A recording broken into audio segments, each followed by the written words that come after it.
जय सदाशिव।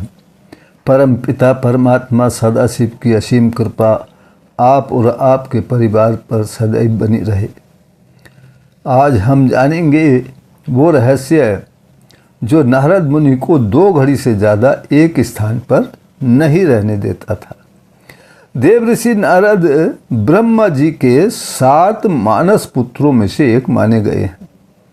ये हर समय नारायण नारायण नाम का जप करते हुए घूमते ही रहते थे। तो इनके एक स्थान पर नहीं ठहरने का राज क्या था? तो ये राज था राजा दक्ष द्वारा दिया गया श्राप। एक पौराणिक कथा के अनुसार राजा दक्ष के 10,000 पुत्र थे। राजा दक्ष ने नारद मुनि से कहा कि आप उनके पुत्रों को राजपाठ की शिक्षा प्रदान कर दें। तो नारद मुनि के पास राजा दक्ष ने अपने पुत्रों को भेजा ताकि वे राजकार्य में निपुण हो सके और उसके राजपाठ को संभाल सकें। लेकिन देवऋषि नारद ने उल्टा ही कर दिया। उनको राजपाठ की शिक्षा देने के बजाय उनको मोक्ष पाने की शिक्षा देकर राजपाठ से विरक्त कर दिया। अब राजा दक्ष परेशान हो गए। फिर उन्होंने पंचजनी नाम की राजकुमारी से दूसरा विवाह किया, जिससे 1000 पुत्र हुए।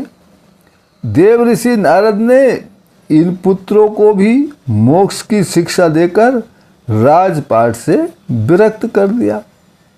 अब जिसके कारण राजा दक्ष का राजपाठ संभालने के लिए उसके पुत्रों में कोई भी तैयार नहीं हुआ।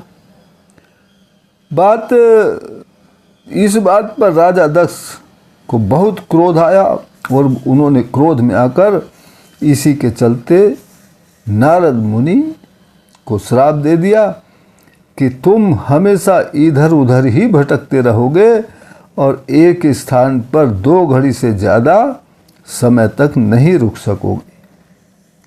इसके अलावा नारद मुनि को उनके पिता ब्रह्मा जी से भी एक श्राप मिला था, जो उनके अविवाहित रहने का कारण बना। कहा जाता है कि ब्रह्मा जी ने नारद से विवाह करने और सृष्टि के कार्यों में हाथ बटाने के लिए कहा था, लेकिन नारद जी ने अपने पिता की आज्ञा का पालन करने से मना कर दिया कि वो विवाह नहीं करेंगे।